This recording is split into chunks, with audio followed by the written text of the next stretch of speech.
10년을 금이야 오기야 섬긴 시가에서 소복 한 장 달랑 입고 쫓겨날 때 그 비참함을 아십니까?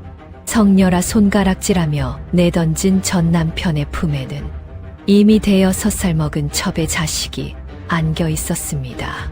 죽으러 올라간 산속 폐가에서 목을 매려던 찰나 제 발끝에서 들려온 기이한 아기 울음소리. 그날 제가 죽음 대신 품에 안은 그 핏덩이가 훗날 조선의 돈줄을 쥐고 당신들의 목을 조를 거상이 될 줄이야. 두 목숨이 엮어낸 처절하고도 통쾌한 복수극이 지금 시작됩니다. 야담 책방의 이야기가 계속될 수 있도록 구독과 좋아요로 응원의 마음을 보내주세요. 그럼 본격적으로 이야기 시작해보겠습니다. 차라리 꿈이었으면 좋겠다고 생각하며 입술을 깨물었지만 입안 가득 고이는 비릿한 피 맛은 이것이 엄연한 현실임을 일깨워 주었습니다. 무릎까지 차오른 눈더미를 헤치며 대문 밖으로 내동댕이 쳐졌을 때 저를 비웃던 시어머니의 날카로운 음성이 아직도 귓가에 쟁쟁합니다. 10년을 먹여 살렸더니 고작 대를 끊어놓느냐? 재수 없는 년, 어서 썩 꺼지거라. 뒤를 돌아보니 10년간 서방님이라 부르며 정성을 다했던 그 사람은 화려한 비단옷을 입은 첩의 어깨를 감싸 안은 제 눈길 한 번 주지 않았습니다. 그들의 품에 안긴 어린아이가 저를 보며 해맑게 웃고 있는 모습이 마치 날카로운 송곳이 되어 제 가슴을 갈갈이 찢어놓는 것만 같았습니다. 버선도 신지 못한 맨발이 얼어붙은 땅에 닿을 때마다 살갗이 찢겨나갔지만 배신감에 비하면 그 고통은 아무것도 아니었습니다. 갈 곳 없는 여인이 이 엄동설 안에 갈 수 있는 곳이라곤 저 깊은 산속의 낭떠러지뿐이라는 사실이 저를 더욱 절망에 구렁텅이로 밀어 넣었습니다. 하늘조차 무심하시지. 무겁게 내려앉은 먹구름은 금방이라도 집어삼킬 듯 눈발을 흩뿌리며 저의 마지막 길을 재촉하고 있었습니다. 비틀거리는 걸음으로 산을 오르며 저는 제가 살아온 지난 세월을 하나하나 되짚어 보았고 남은 것은 오직 허망한 뿐이었습니다. 산허리에 다다랐을 무렵 다 쓰러져가는 폐가 한 채가 제 눈앞에 나타났고 저는 그곳을 제 마지막 안식처로 삼기로 결심했습니다. 석가래가 내려앉고 문짝이 덜렁거리는 그 음산한 공간이 주인에게 버림받고 쓸모없어진 제 처지와 너무나 닮아 보여 실소가 터져 나왔습니다. 미리 준비해온 무명천을 대들보에 걸며 저는 눈을 감았고 차가운 공기가 폐부를 찌를 때 비로소 평온함을 느꼈습니다. 그런데 바로 그 순간 정적을 깨고 들려온 날카로운 아기의 울음소리는 제 멈추려던 심장을 다시 거세게 뛰게 만들었습니다.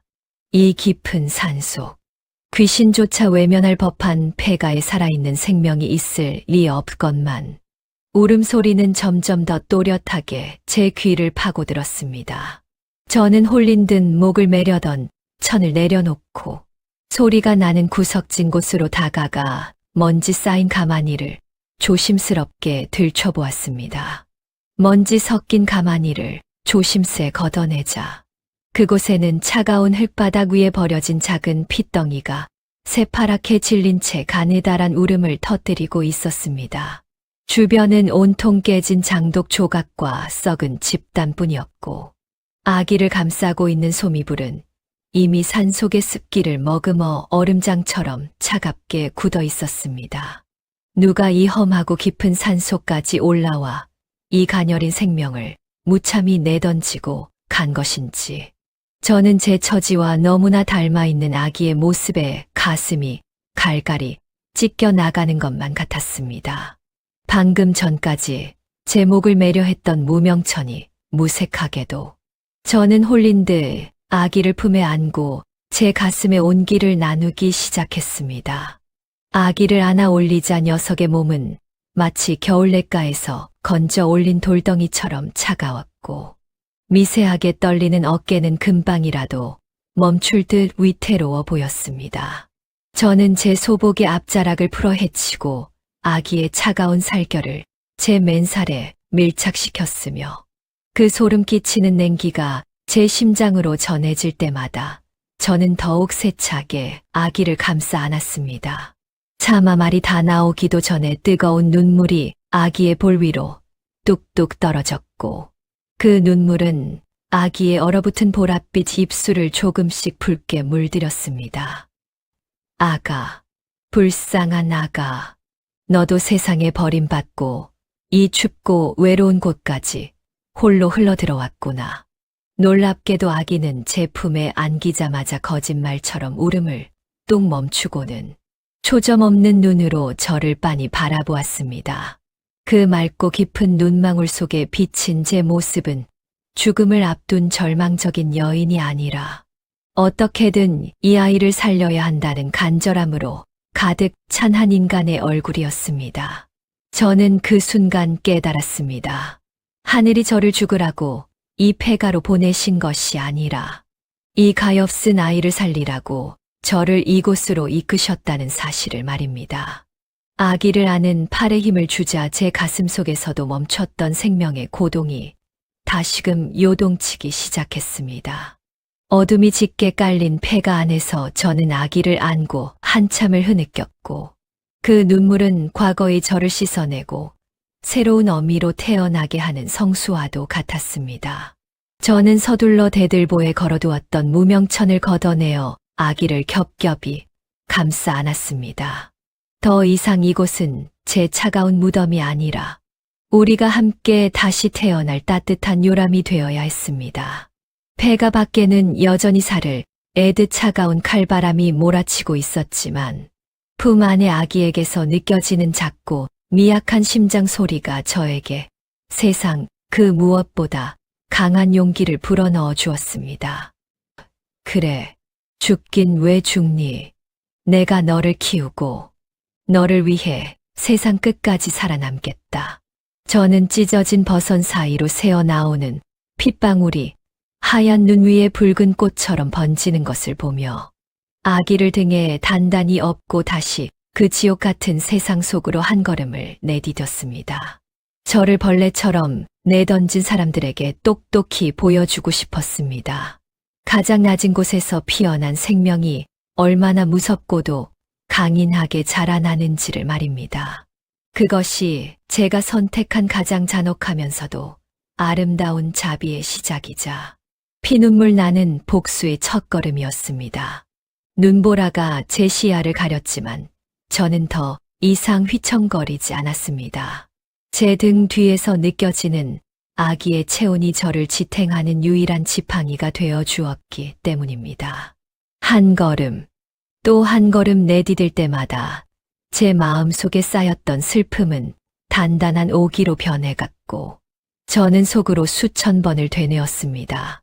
이 아이를 위해, 그리고 나를 위해 반드시 조선에서 가장 높은 곳에 서서 그들을 굽어보겠노라고 말입니다. 기적처럼 찾아온 이 아이는 하늘이 제게 주신 마지막 기회였음을 저는 직감하고 있었습니다. 밤새 눈은 그치지 않았지만 제 앞길을 가로막는 장애물은 그 무엇도 저를 멈춰 세울 수 없었습니다. 산을 내려오는 길은 올라올 때보다 훨씬 험난했으나 제 등에 업힌 아기의 작은 온기가 마치 꺼지지 않는 화로처럼 제 등을 뜨겁게 달구고 있었습니다. 마을 어귀의 작은 주막집 처마 밑에 다다라서야 저는 비로소 아기를 조심스레 내려놓고 아까 폐가에서 아기를 감싸던 이불 틈새로 느껴졌던 딱딱한 물체를 꺼내 보았습니다. 그것은 놀랍게도 순백의 광택이 서린 정교한 은비녀였으며 비녀 끝에는 일반 민가에서는 감히 구경조차 할 수 없는 고귀한 봉황 문양이 새겨져 있었습니다. 순간 제 머릿속에는 이 아기가 결코 평범한 집안의 자식이 아닐 것이라는 강한 확신과 함께 어쩌면 이 아이의 운명이 제 복수를 완성할 하늘의 열쇠일지도 모른다는 생각이 스쳤습니다. 너는 대체 누구길래 이 험한 곳에 버려졌느냐? 이 비녀가 내 부모를 찾는 유일한 단서가 되겠구나. 저는 떨리는 손으로 은비녀를 품 안 깊숙이 갈무리하며 아기의 얼굴을 다시금 살폈고, 아기는 무엇이 그리 좋은지 제 손가락을 작은 입으로 오물거리며 베넷짓을 하고 있었습니다. 배고픔에 지쳐 울 법도 하건만 녀석은 마치 저를 안심시키려는 뜬 맑은 눈망울을 반짝였고, 그 모습은 마치 세상의 모든 풍파를 다 겪고 해탈한 신선의 미소처럼 평온하기까지 했습니다. 저는 주막집 주인에게 사정하여 얻어낸 묽은 미음을 아기 입술에 적셔주며 결심했습니다.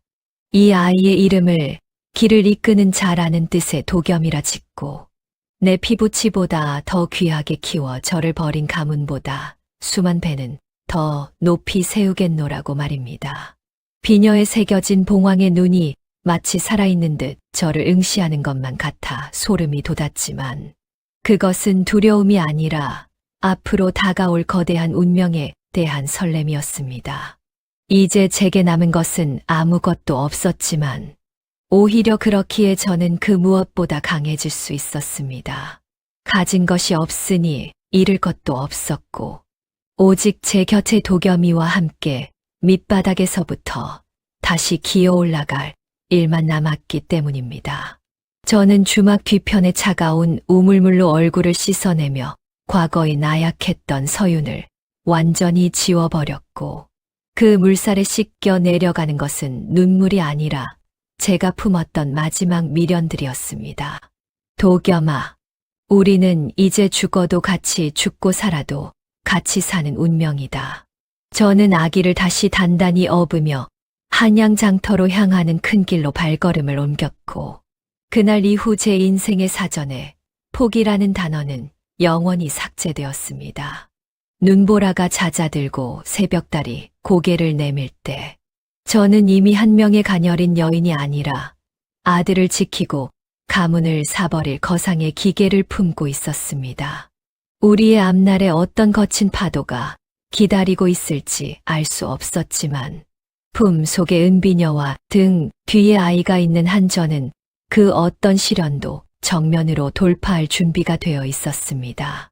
하늘이 맺어준 이 기이하고도 고귀한 인연은 그렇게 얼어붙은 대지 위에서 뜨겁게 시작되었습니다. 한양 땅 칠패 장터의 새벽은 칼바람보다 더 매서운 사람들의 고함으로 문을 열었습니다. 10년간 양반가의 며느리로 살며 고운 손에 물 한 방울 묻히지 않았던 저였으나, 이제 그 허울 좋은 이름표는 저작거리 시궁창에 내던진 지 오래였습니다. 등 뒤에 엎인 도겸이가 배고픔에 칭얼거릴 때마다 저는 제 자존심을 깎아먹으며 생선 비늘이 튀고 오물이 흐르는 시장 바닥을 누볐습니다. 어이, 거기 아기 업은 안아. 이 생선 상자 저기 전방까지 옮겨다 놓으면 푼돈이라도 챙겨주겠네. 상인들의 거친 반말이 가슴을 후벼 팠지만 저는 억척스럽게 웃으며 무거운 괴짝을 어깨에 메었습니다. 어깨를 파고드는 밧줄의 통증보다 무서운 것은 오늘 밤 우리 모자가 머물 방 한 칸에 온기도 마련하지 못할지도 모른다는 공포였습니다. 저녁 무렵 번 돈 몇 푼을 손에 꼭 쥐고 시장 구석진 국밥집 평상에 앉아 도겸이에게 젖구걸을 하며 하루를 버텼습니다. 제 몰골은 이미 소복 대신 때가 찌든 무명옷으로 바뀌어 있었고, 곱게 빗어 넘겼던 머리카락은 산발이 되어 바람에 흩날렸습니다. 하지만 신기하게도 도겸이는 그 척박한 환경 속에서도 잔병치레 한 번 없이 무럭무럭 자라주었습니다. 녀석은 시장 사람들의 욕설을 자장가 삼아 잠들었고, 상인들이 던져주는 무 조각 하나에도 세상을 다 얻은 듯 환하게 웃었습니다. 그 웃음을 볼 때마다 제 가슴 밑바닥에서는 알 수 없는 뜨거운 기운이 치밀어 올랐습니다.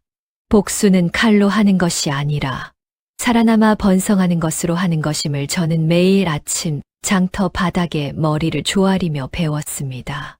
어느 날은 전 남편의 집 가솔들이 장터에 나타났다는 소식에 골목 뒤로 몸을 숨기기도 했습니다. 심장이 터질 듯 방방 뛰었지만 비겁해서 숨은 것이 아니라 그들이 감히 상상도 못할 만큼 높은 곳에서 나타나기 위해 때를 기다리는 것이었습니다. 시장의 거친 사내들 사이에서 여자 혼자 몸으로 버티는 것은 매 순간이 전쟁이었습니다. 술에 취한 건달들이 수작을 걸어올 때면 저는 주저없이 생선 다듬던 칼을 바닥에 꽂으며 서슬퍼런 눈빛으로 그들을 쫓아냈습니다. 내 등에 업힌 이 아이를 위해서라면 나는 사람의 탈을 벗고 귀신이라도 될 수 있다. 제 서늘한 외침에 시장 사람들은 저를 칠패의 독종 어미라고 부르기 시작했습니다. 독종이라 불려도 좋았습니다. 아니, 오히려 그 이름이 훈장처럼 느껴질 만큼 저는 이 장터의 생리를 온몸으로 받아냈습니다.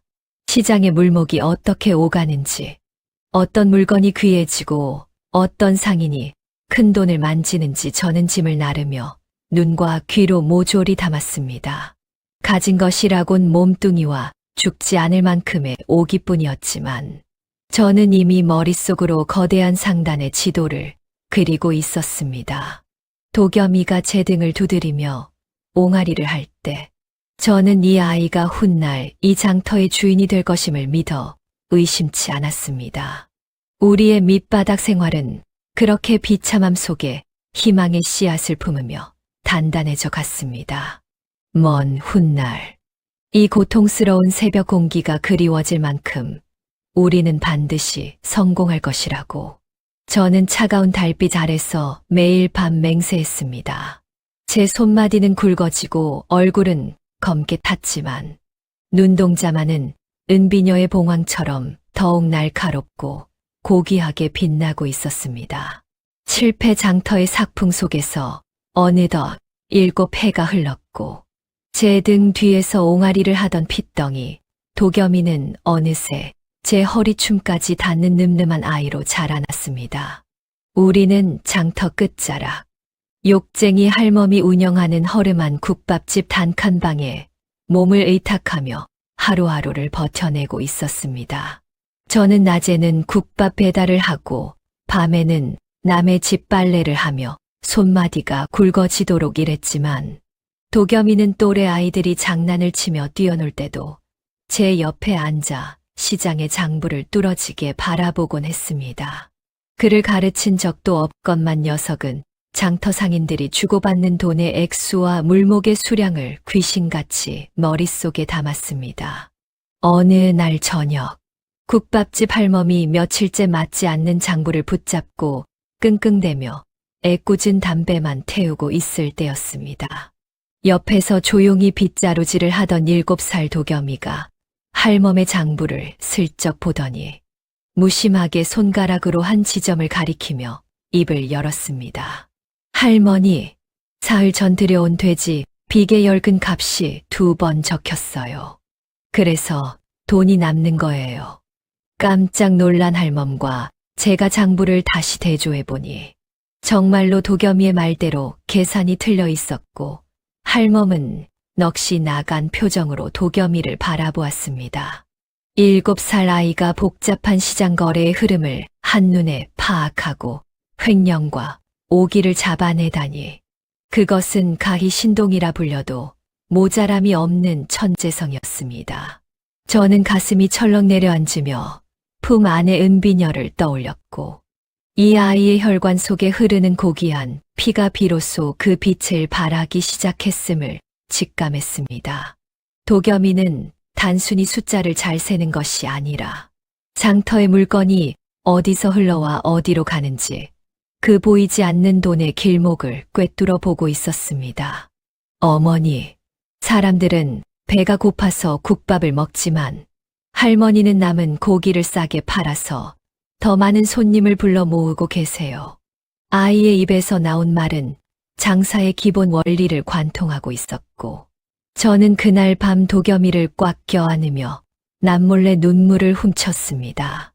하늘이 내게 주신 이 선물은 단순히 살아남기 위한 존재가 아니라 무너진 제 운명을 다시 일으켜 세울 거대한 산맥이었습니다. 할멈은 도겸이의 재능을 알아보고 장터의 큰 상인들에게 녀석의 소문을 퍼뜨리기 시작했습니다. 칠패 국밥집에 귀신 같은 신동이 나타났다는 소문은 순식간에 한양 바닥을 휩쓸었습니다. 상인들은 반신반의하며 꼬마 도겸이 앞에 꼬인 장부들을 들고 찾아왔고, 도겸이는 그때마다 막힘없이 문제의 핵심을 짚어내며 상인들의 감탄을 자아냈습니다. 하지만 저는 도겸이에게 절대 자만하지 말라고 엄히 가르쳤으며, 그 천재성이 오히려 독이 되어 시기하는 자들의 표적이 되지 않을까 노심초사했습니다. 도겸이는 제 걱정을 아는 듯 제 손을 꼭 잡으며 이렇게 말했습니다. 어머니, 제가 버는 이 동전들이 나중에 어머니를 버린 사람들의 집을 사는 벽돌이 될 거예요. 7살 아들의 입에서 나온 복수의 다짐은 제 가슴 속에 맺힌 응어리를 단숨에 녹여버렸습니다. 우리는 이제 더 이상 국어라는 피난민이 아니라 조선 상권을 뒤흔들 거대한 태풍의 눈이 되어가고 있었습니다. 국밥집의 작은 뒷방에서 촛불 하나를 켜놓고 도겸이와 머리를 맞대고 숫자를 맞추던 그 밤, 저는 처음으로 복수의 끝이 보이기 시작했음을 느꼈습니다. 그것은 칼바람이 부는 장터 바닥에서 피어난 가장 찬란하고도 무서운 기적이었습니다. 세상은 아직 우리를 비천한 배달부와 그 아들로 보았지만 우리의 머릿속에는 이미 천리 밖의 장마당이 생생하게 펼쳐지고 있었습니다. 도겸이의 영특한 눈빛은 이제 장터를 넘어 궁궐의 담장 너머까지 향하고 있었고, 저는 그 아이의 그림자가 되어 가장 견고한 방패가 되어주기로 굳게 맹세했습니다. 타오르는 촛불에 서신을 태워버렸으나 그 속에 담긴 충격적인 진실은 제 머릿속에 낙인처럼 찍혀 지워지지 않았습니다. 10년 전 제가 산속 폐가에서 주웠던 도겸이는 단순한 유기아가 아니라 조정의 권력 다툼 속에서 억울하게 죽임을 당한 세자의 마지막 핏줄이었던 것입니다. 그 비극의 중심에는 제 시가와 깊이 연탁된 세력들이 있었고, 제 남편과 시어머니가 저를 성렬하며 쫓아낸 진짜 이유 역시 이 아이의 행방과 깊은 연관이 있음을 직감했습니다. 저는 떨리는 손으로 잠든 도겸이의 이마를 짚었습니다. 7살 아이의 작은 어깨에 조선이라는 거대한 운명이 지워져 있다는 사실이 믿기지 않았으나 녀석의 평온한 숨소리는 오히려 저를 다독이는 듯 했습니다. 그때였습니다. 국밥집 마당에 낙엽 밟는 소리가 예사롭지 않게 들려왔고, 저는 본능적으로 벽장 속에 숨겨둔 식칼을 움켜쥐었습니다. 어둠 속에서 나타난 이들은 낮에 보았던 건달들과는 차원이 다른 서늘한 기운을 풍기는 사내들이었습니다. 무례를 용서하십시오. 저희는 평생을 바쳐 저하를 찾아 헤맨 왕실의 비밀 결사대, 봉황의 그림자들입니다.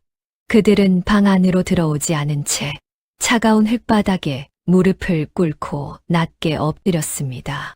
저는 문틈으로 그들을 응시하며 숨을 죽였고, 잠결에 깬 도겸이가 제 옷자락을 잡으며 조용히 일어나 앉았습니다. 도겸이는 놀란 기색도 없이 오히려 익숙한 듯 그들을 향해 천천히 다가갔습니다. 어머니, 무서워하지 마세요. 이분들은 제 꿈속에서 늘 저를 지켜주던 분들이에요. 7살 아이의 입에서 나온 그 말은 저를 다시 한번 소름 돋게 했습니다. 비밀 결사대의 수장으로 보이는 중년의 사내는 도겸이의 얼굴을 확인하더니 눈물을 흘리며 바닥에 머리를 찧었습니다. 그는 도겸이에게서 은비녀의 짝이 되는 옥패를 건네받았고, 그 옥패가 은비녀의 홈에 딱 맞물리는 순간 찬란한 빛이 방 안을 가득 메웠습니다. 그것은 증명이었습니다. 제 아들이 이 나라의 정당한 주인임을 알리는 하늘의 신호였습니다. 마님, 이제 결단의 시간이 왔습니다. 저하를 모시고 도성 밖의 은신처로 자리를 옮기셔야 합니다. 수장의 단호한 말에 저는 잠시 망설였으나 도겸이가 제 손을 꼭 잡으며 고개를 끄덕이는 것을 보고 마음을 굳혔습니다. 복수의 무대는 이제 이 좁은 국밥집이 아니라 저 높고 견고한 궁궐 담장 안으로 옮겨가야 했습니다. 우리는 짐을 챙길 것도 없이 소중히 간직해온 은비녀와 옥패만을 품고 어둠 속으로 몸을 던졌습니다. 산속 폐가에서 죽음을 기다리던 가련한 여인이 이제는 미래의 왕을 수호하는 어미가 되어 역사의 소용돌이 한복판으로 걸어 들어가는 순간이었습니다. 저를 짓밟았던 시어머니와 남편, 그리고 그들과 결탁해 피의 정치를 일삼던 자들의 얼굴이 주마등처럼 스쳐 지나갔습니다. 저는 그들이 가장 화려한 순간을 누릴 때 가장 처참한 밑바닥으로 떨어뜨려 줄 것을 맹세하며 새벽 안개 속을 달렸습니다. 도겸이는 제 손을 잡고 뛰면서도 지친 기색 하나 없이 앞을 향해 나아갔고 그 작은 발걸음이 내딛는 소리는 제게 승리의 전주곡처럼 들렸습니다. 우리의 뒤를 따르는 그림자들의 존재는 이제 공포가 아니라 든든한 방패가 되었습니다. 어머니, 저들이 우리를 쫓는 게 아니라 우리가 저들을 사냥하러 가는 거예요. 도겸이의 서늘한 농담에 저는 처음으로 소리 내어 웃음을 터뜨렸습니다. 복수는 차갑게 식혀 먹을 때 가장 맛있는 음식이라 했던가요. 이제 곧 그들에게 피눈물 섞인 잔치상을 차려줄 날이 머지않았습니다. 안개를 뚫고 도성 서쪽의 비밀 사찰에 도착했을 때 하늘에는 이미 붉은 태양이 고개를 내밀며 새로운 시대의 시작을 알리고 있었습니다. 저는 그 태양을 보며 다시금 다짐했습니다.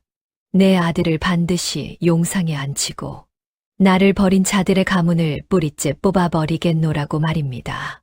비밀 사찰에서의 은신은 길지 않았습니다. 우리는 단순히 숨어 지내는 도망자가 아니라 적들의 심장부를 파고들어 뿌리부터 갉아먹는 독충이 되어야 했기 때문입니다. 결사대의 도움으로 저는 한양의 큰 상단인 우남상단의 행수로 위장하여 다시 저작거리로 복귀했습니다. 이제 제 이름은 버려진 며느리 서윤이 아니라 전국 팔도의 물자를 쥐락펴락하는 냉혹한 여거상 백행수였습니다. 7살 도겸이 역시 제 곁에서 총명한 서생의 모습으로 변신하여 상단의 장부를 관리하기 시작했습니다. 어린아이의 몸이지만 그가 붓을 들어 숫자를 적어 내려갈 때면 백전 노장 상인들조차 그 서슬퍼런 정확함에 혀를 내둘렀습니다. 우리는 치밀하게 그물을 짰고 그 그물의 첫 번째 목표는 바로 저를 성녀라 비웃으며 내쫓았던 전 남편 김진사의 가문이었습니다.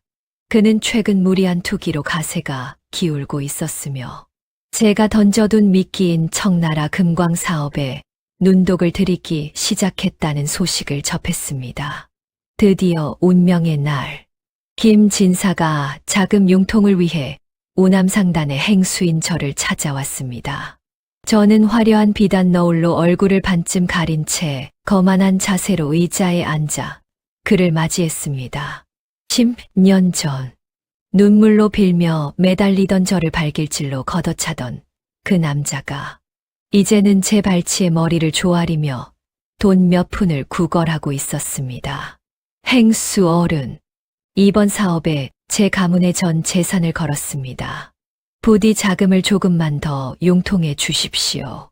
비굴하기 짝이 없는 그의 목소리를 들으며 저는 너울 뒤에서 입술을 지그시 깨물었습니다. 옆에서 묵묵히 먹을 갈던 작은 체구의 7살 어린 사내아이 도겸이가 차가운 눈빛으로 김진사를 내려다보았습니다. 자신의 친부인 줄도 모른 채 혹은 모든 것을 알고 있기에 더 서늘한 것인지 도겸이는 붓을 놓으며 낭낭한 목소리로 말했습니다. 날이 가진 적도 없는 것을 걸었다고 하시면 곤란하지요. 이미 댁의 안채와 토지는 저희 상단으로 넘어오지 않았습니까? 도겸이의 일침에 김진사의 얼굴은 순식간에 흙빛으로 변했고, 저는 그때 비로소 너울을 천천히 걷어 올리며 제 얼굴을 드러냈습니다. 저를 알아본 김진사의 눈동자가 경악으로 뒤흔들렸고, 그는 마치 귀신이라도 본 듯 바닥을 기며 뒷걸음질 쳤습니다. 너는 죽었다던 서윤이가 아니냐? 저는 차가운 미소를 지으며 그에게 다가가 그의 턱을 우아하게 치켜 올렸습니다. 서윤이는 10년 전 그 산속 폐가에서 죽었습니다. 지금 당신 앞에 있는 사람은 당신의 가문을 통째로 사버린 주인입니다.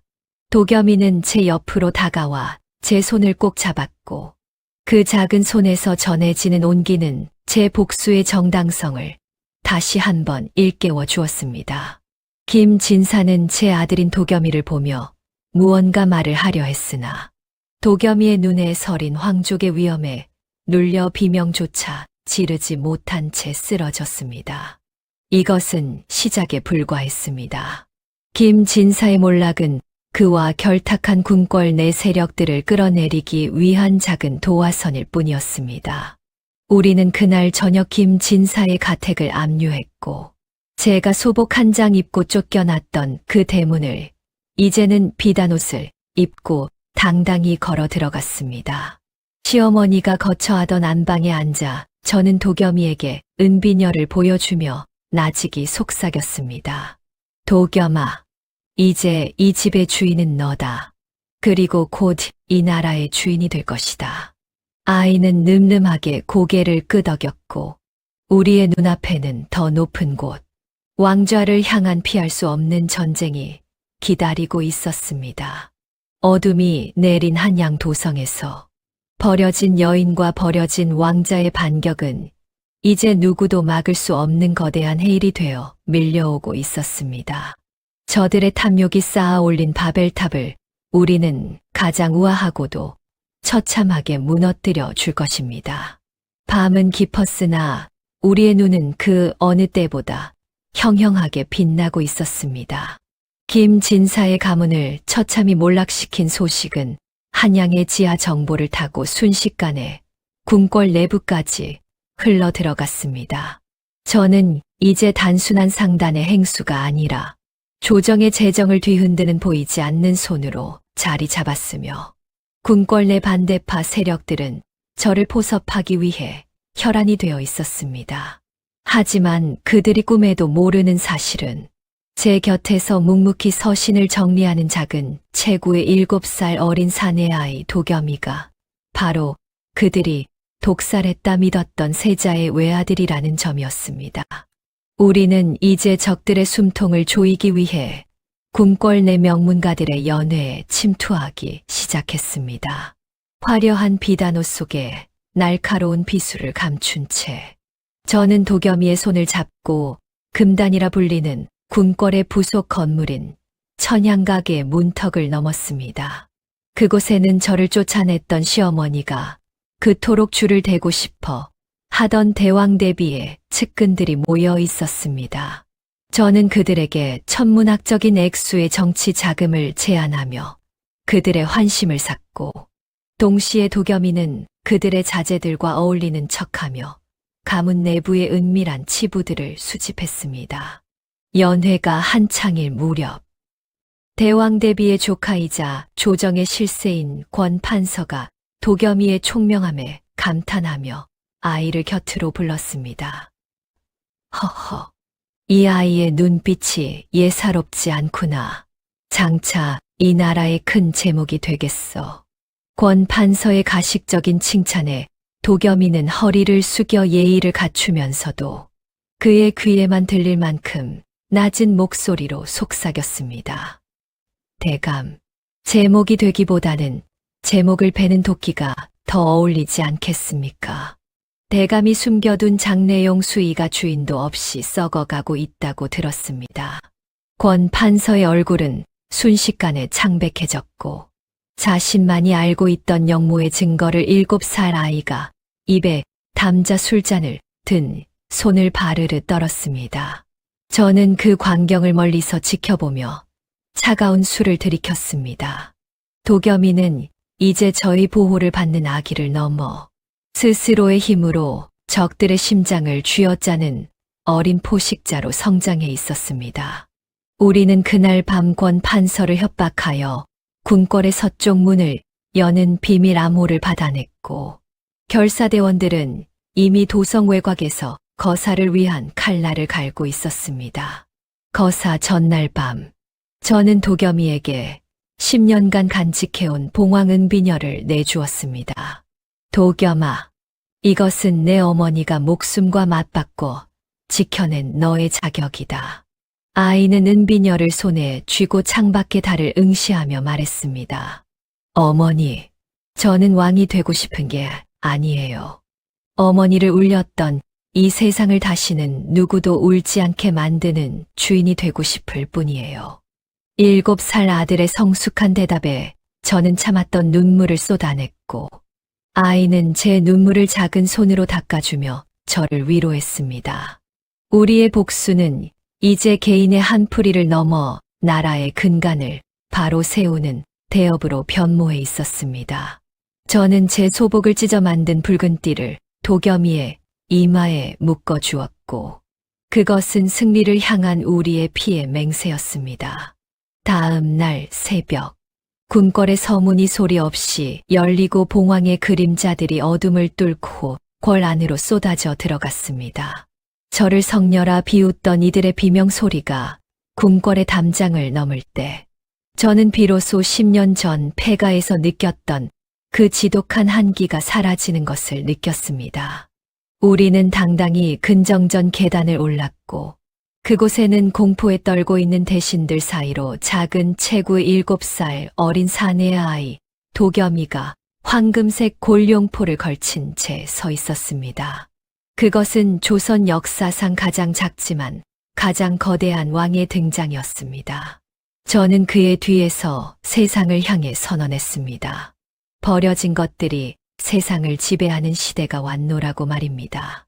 궁궐의 공기는 차가웠으나 그 속을 가로지르는 제 발걸음만은 뜨겁게 타올랐습니다. 결사대의 칼날 아래 도성은 정화되었고, 부패한 권력의 핵심이었던 자들은 포박된 채 근정전 앞마당에 무릎을 꿇었습니다.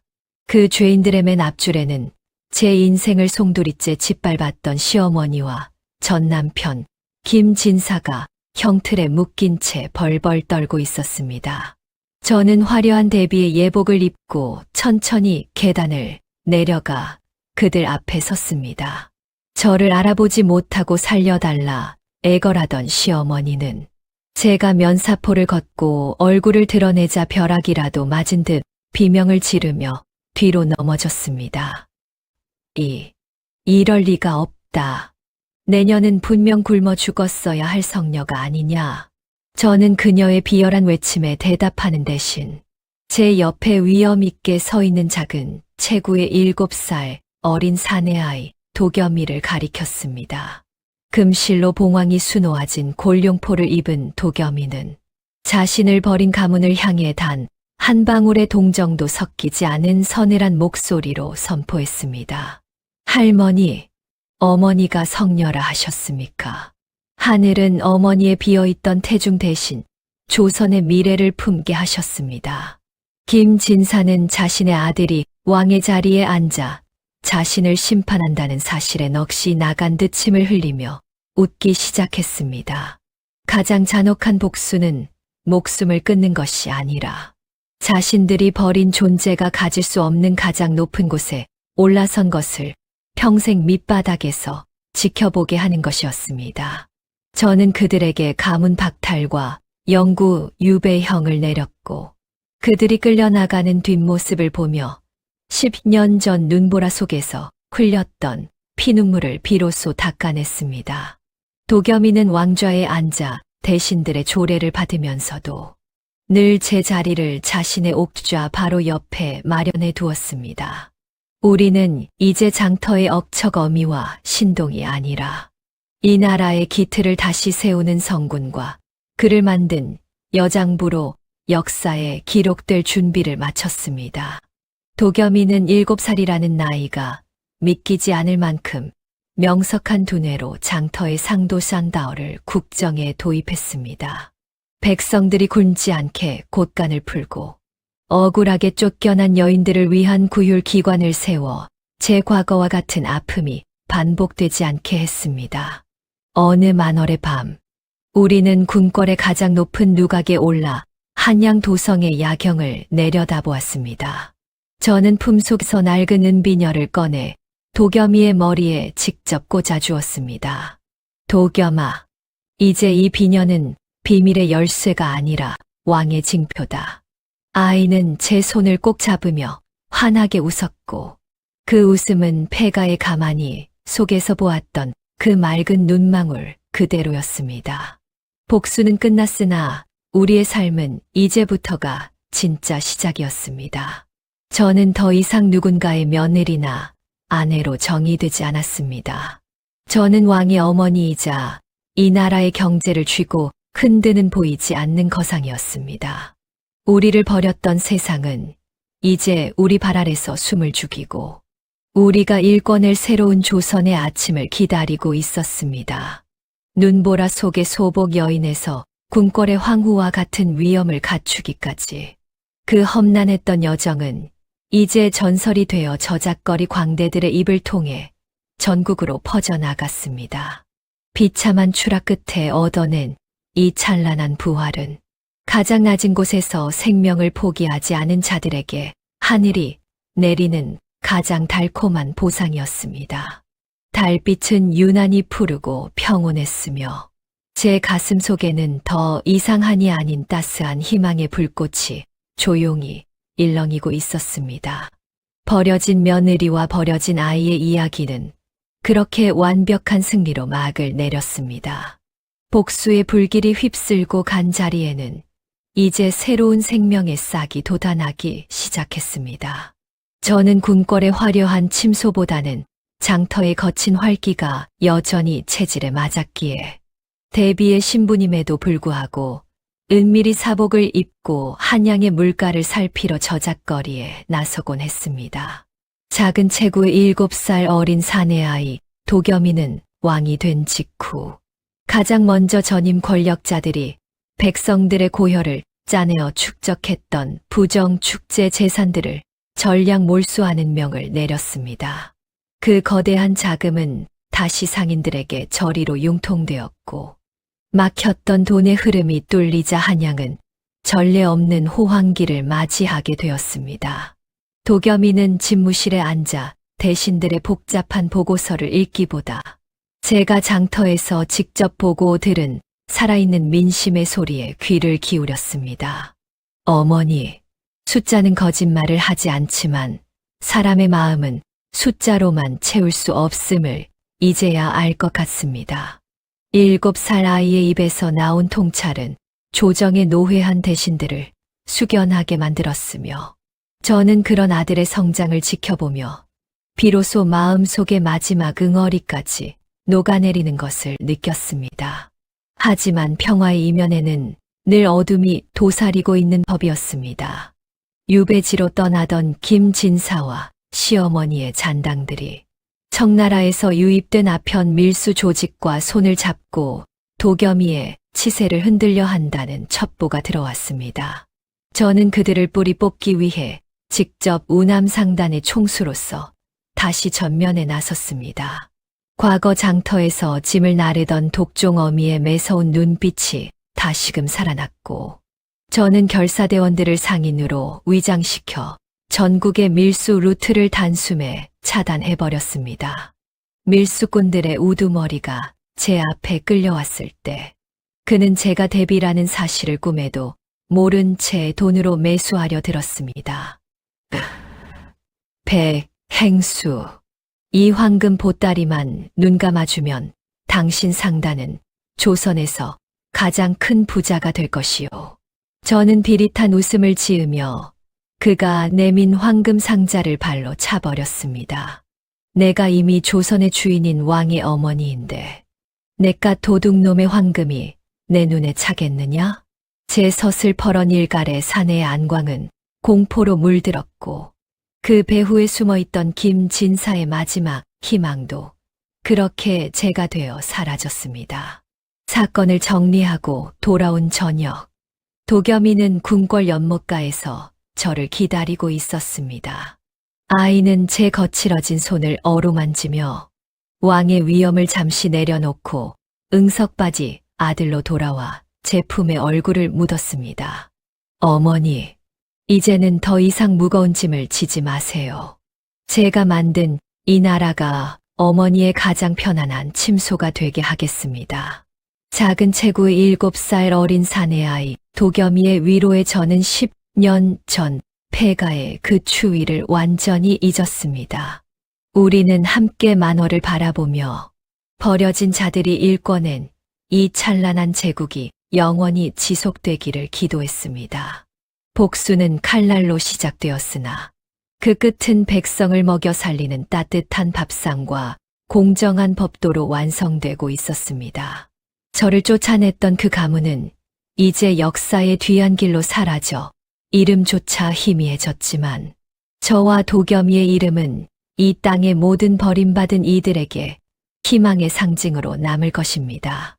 하늘의 봉황은 이제 도끼가 아닌 자비의 날개를 펼쳐 조선의 밤하늘을 수호하고 있었습니다. 우리의 이야기는 여기서 끝이 아니라 새로운 세상을 향한 위대한 항해의 서막에 불과했습니다. 저는 아들의 머리를 쓰다듬으며 내일 장터에서 들어올 새로운 물목의 목록을 머릿속으로 정리하며 평온한 미소를 지었습니다.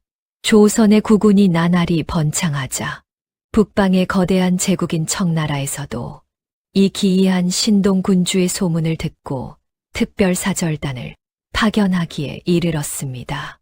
청나라 사신단은 거만한 태도로 도성 한복판을 지나며 조선의 국력을 시험하려 들었고 그들의 수장인 왕대인은 어린 도겸이를 무시하며 무리한 조공과 영토 문제를 들먹였습니다.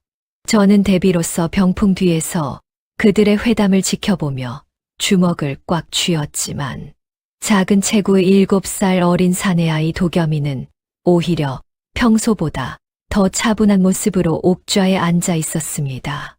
사신 왕대인은 도겸이 앞에 복잡하게 얽힌 청나라의 매듭 장식과 기이한 수수께끼 장치를 내놓으며 비웃었습니다. 조선의 왕이 그리 영특하다 들었소. 이 매듭을 풀고 이 장치의 원리를 깨우친다면 내 대국을 대신해 예를 갖추겠지만 그러지 못한다면 조선은 스스로의 무능을 인정해야 할 것이요. 그것은 명백한 도발이었고 조정 대신들은 감히 나서지 못한 채 식은땀만 흘리고 있었습니다. 하지만 도겸이는 자리에서 천천히 일어나 사신이 내놓은 기이한 장치 앞으로 다가갔습니다.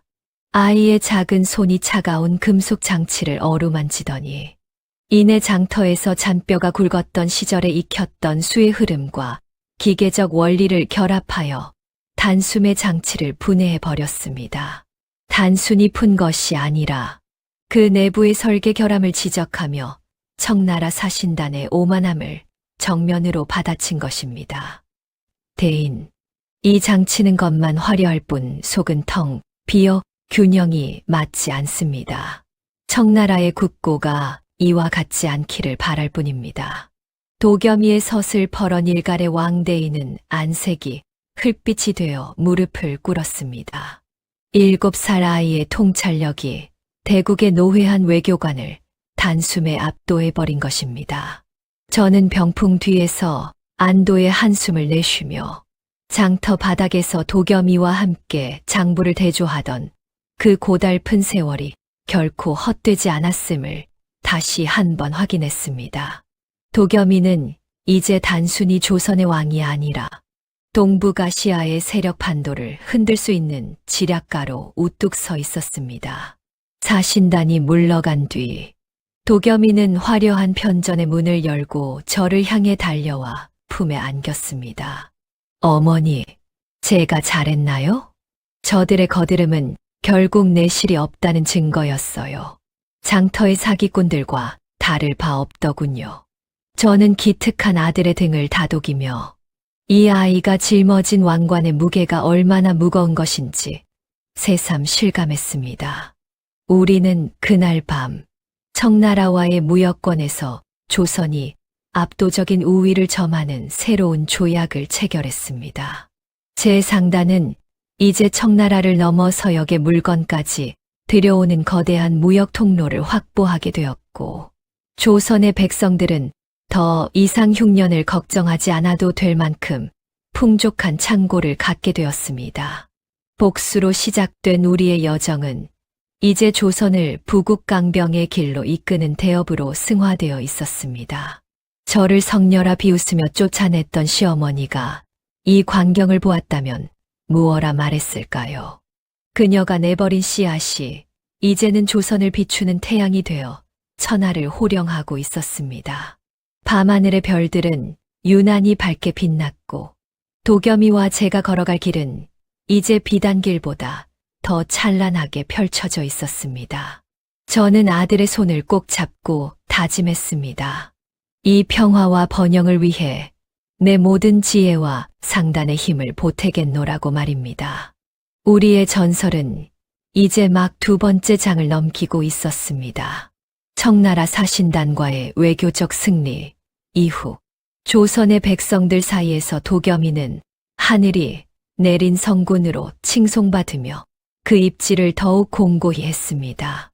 하지만 저는 민심이란 언제나 흐르는 물과 같아 가장 평온할 때 가장 깊은 소용돌이를 경계해야 함을 장터 바닥에서 뼈저리게 배웠습니다. 어느 날 한양 서쪽 끝 빈민가인 만리제 인근에서 수상한 역병이 돌고 있다는 첩보가 제 상단의 정보망에 포착되었습니다. 저는 작은 체구의 7살 어린 사내 아이 도겸이에게 궁궐 밖의 실상을 직접 보여주기 위해 함께 암행을 제안했고 우리는 남루한 평복 차림으로 궐 담장을 넘었습니다. 아이의 손을 잡고 도착한 만리제는 화려한 궁궐의 모습과는 대조적으로 악취와 신음이 가득한 생지옥이나 다름없었습니다. 하지만 이 역병은 자연적인 재해가 아니었습니다. 조사 결과 누군가 의도적으로 우물의 독을 풀고 가짜 약을 팔아 폭리를 취하고 있다는 정황이 드러났습니다. 그 배후를 추적하던 저는 이미 몰락하여 유배지로 떠난 줄 알았던 전 남편 김진사의 서출 동생들이 이 비극에 연루되어 있다는 사실을 알게 되었습니다. 어머니, 저들의 눈 속에 깃든 슬픔이 보이시나요? 이것은 병이 아니라 사람의 탐욕이 만든 상처입니다. 7살 도겸이는 고통받는 백성들의 손을 일일이 잡아주며 두려움 대신 분노와 자비가 섞인 눈빛으로 세상을 바라보았습니다. 우리는 역병의 원인이 된 우물을 폐쇄하고 상단의 비상약재를 풀어 백성들을 구제하는 동시에 배후 세력들이 숨어있는 비밀 창고를 급습했습니다. 창고 안에서 마주한 김진사의 서재 쇼디들은 저를 보고도 적반하장으로 소리를 질렀습니다. 내년이 감히 우리 가문을 망가뜨리고도 무사할 줄 알았느냐. 이 아이만 없으면 우리 형님이 다시 복권될 수 있다. 그들은 광기에 찬 칼날을 휘두르며 도겸이를 향해 달려들었으나 잠복해 있던 결사대원들이 순식간에 그들을 제압했습니다. 저는 떨리는 도겸이의 눈을 가려주려 했지만 아이는 제 손을 가볍게 치우며 그들에게 다가가 땅에 떨어진 칼을 발로 멀리 밀어버렸습니다. 당신들이 말하는 가문이란 것은 고작 이런 비겁한 짓으로 유지되는 것이었습니까? 내 어머니를 버렸던 당신들의 오만이 결국 제 손에 심판받는군요. 도겸이의 서늘한 꾸짖음에 김씨 일가의 마지막 잔재들은 넋을 잃고 바닥에 주저앉았습니다. 가장 비참한 몰락은 육체의 죽음이 아니라 자신들이 그토록 지키려 했던 명분이 가장 어린 핏줄에 의해 부정당하는 것임을 저는 깨달았습니다. 사건을 마무리하고 돌아오는 길의 밤하늘의 은하수가 유난히도 길게 늘어져 있었습니다. 도겸이는 제 손을 꼭 잡으며 이번 암행을 통해 진정한 왕의 책무가 무엇인지 깨달았다고 고백했습니다. 어머니, 저는 복수를 위해 왕이 된 줄 알았는데 이제는 저 우는 아이들을 웃게 하기 위해 이 자리를 지키고 싶어졌어요. 아이의 성숙한 고백에 저는 가슴이 뭉클해졌고 10년 전 폐가에서 이 아이를 안아 올렸던 그 선택이 제 인생에서 가장 위대한 일이었음을 확신했습니다. 우리의 과거는 비극으로 시작되었지만 우리가 만드는 현재는 조선의 찬란한 전설이 되어가고 있었습니다. 이제 김씨 가문의 그림자는 완전히 지워졌고 오직 봉황의 날개 아래 평온을 찾은 백성들의 노래만이 도성에 울려 퍼졌습니다. 저는 도겸이의 머리를 쓰다듬으며 이 아이가 일궈낼 태평성대의 긴 여정을 끝까지 함께할 것을 맹세했습니다. 시련은 우리를 더욱 단단하게 만들었고 그 단단함은 이제 조선을 지탱하는 거대한 주춧돌이 되었습니다. 밤바람이 시원하게 뺨을 스쳤고 우리의 발걸음은 그 어느 때보다 가볍고 당당했습니다. 조선이 내실을 다지며 안정기로 접어들 무렵 남쪽 바다 건너 제물포 항구에 전례 없는 거대한 돛을 단 서역의 상선들이 나타났다는 보고가 올라왔습니다. 그들은 푸른 눈과 노란 머리카락을 가진 이방인들이었으며 지금껏 조선이 보지 못한 기이한 유리 공예품과 정견시계 그리고 신비로운 세계 지도를 들고 찾아왔습니다. 보수적인 조정 대신들은 그들을 서양의 괴물이라 부르며 당장 몰아내야 한다고 상소를 올렸으나 작은 체구의 7살 어린 사내아이 도겸이는 오히려 호기심 가득한 눈빛으로 그들을 직접 만나보고 싶어 했습니다. 저 역시 상단의 총수로서 새로운 시장의 가능성을 보았기에 도겸이와 함께 다시 한번 제물포로 향하는 가마에 몸을 실었습니다. 항구에 도착하자마자 마주한 서역의 배는 산더미처럼 거대했고 그곳에서 쏟아져 나오는 진귀한 물건들은 제 상인으로서의 심장을 다시금 뛰게 만들었습니다. 도겸이는 이방인들이 내민 망원경으로 먼 바다를 살피더니 이내 작은 입술을 굳게 다물며 제 손을 꼭 잡았습니다. 어머니, 우물 안의 개구리는 하늘이 둥글다고만 생각하겠지만 저 너머에는 우리가 상상도 못할 만큼 넓은 세상이 펼쳐져 있나 봐요.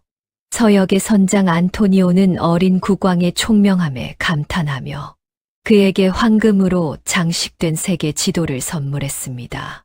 도겸이는 지도 위에 그려진 수많은 대륙과 바다를 손가락으로 짚어가며 언어의 장벽을 넘어 숫자와 기호로 그들과 대화를 나누기 시작했습니다. 장터에서 익힌 빠른 계산력과 청나라 사신들을 압도했던 지략이 이제는 서역인들에게까지 통하고 있었던 것입니다.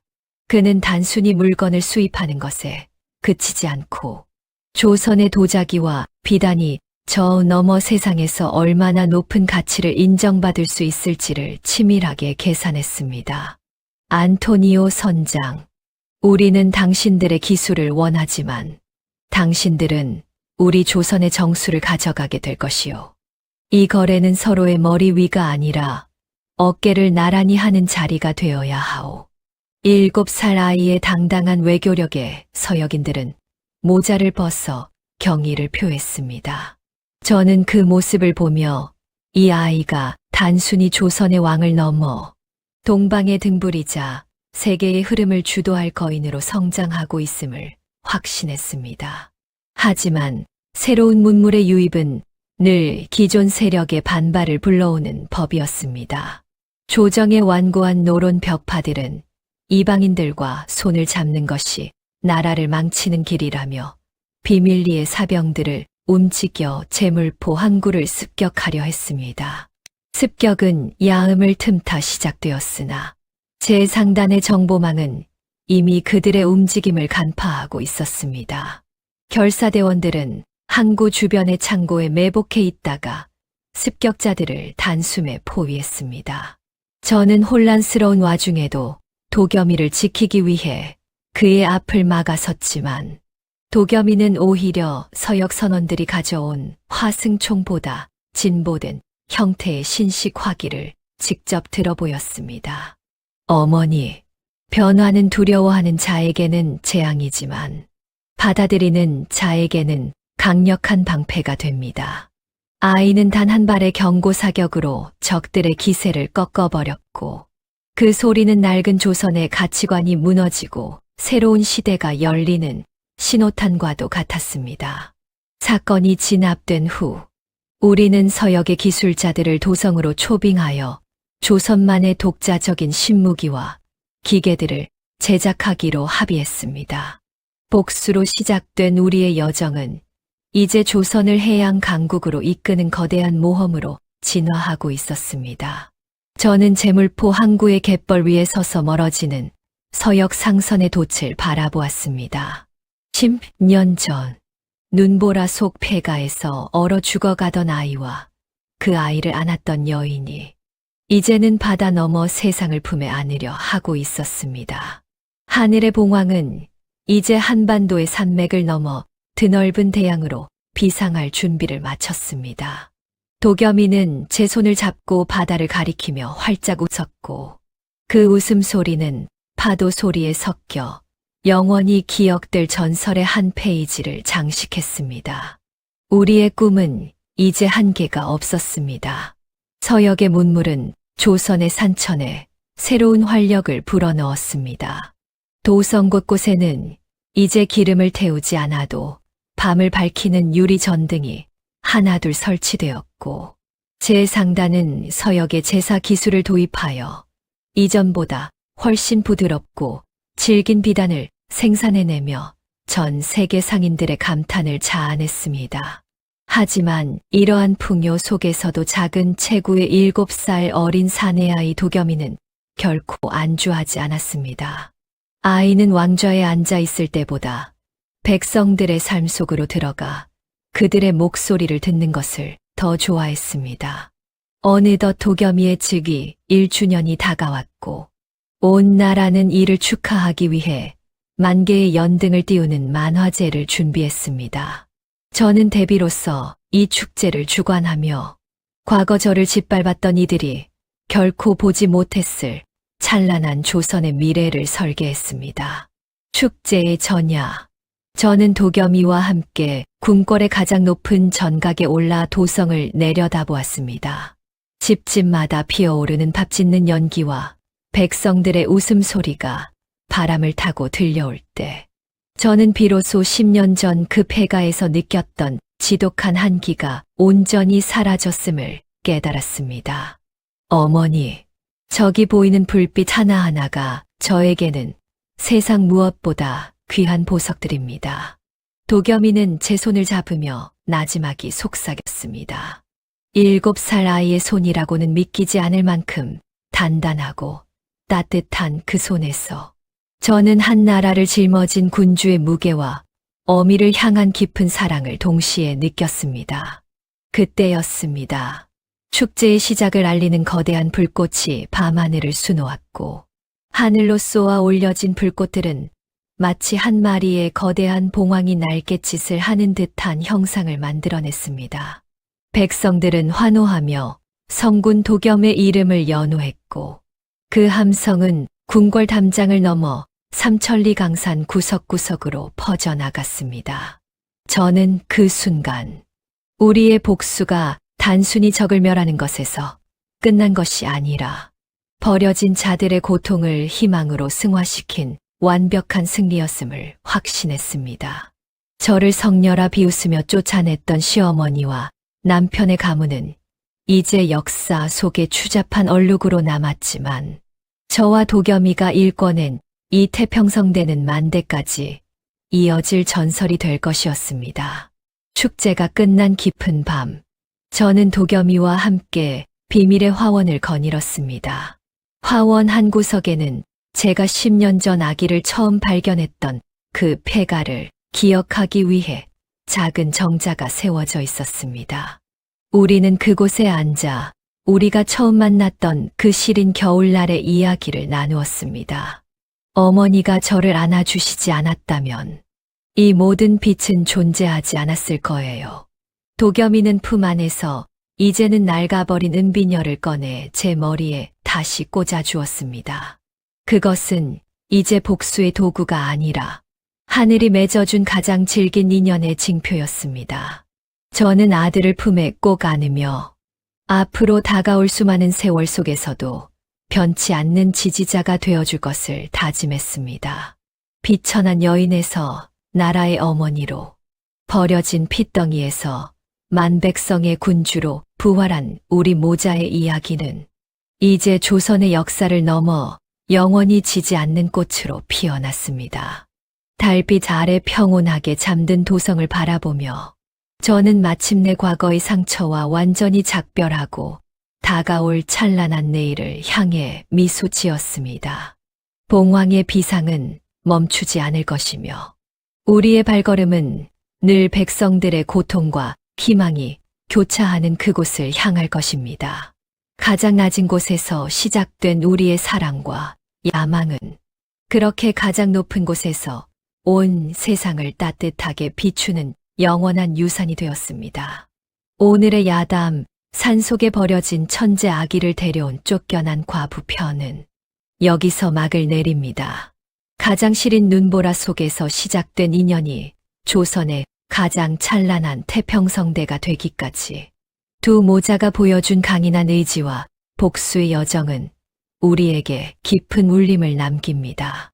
절망의 끝에서도 생명을 포기하지 않았던 서윤의 용기가 결국 역사를 바꾸는 기적을 만들어냈습니다. 여러분의 삶에도 어떤 시련이 닥치든 그 끝에는 반드시 봉황처럼 비상하는 찬란한 아침이 기다리고 있기를 기원합니다. 오늘 이야기가 즐거우셨다면 다음에도 더 흥미롭고 감동적인 야담으로 찾아뵙겠습니다. 야담 책방을 찾아주셔서 감사합니다. 깊은 밤, 평온한 꿈 꾸시길 바랍니다.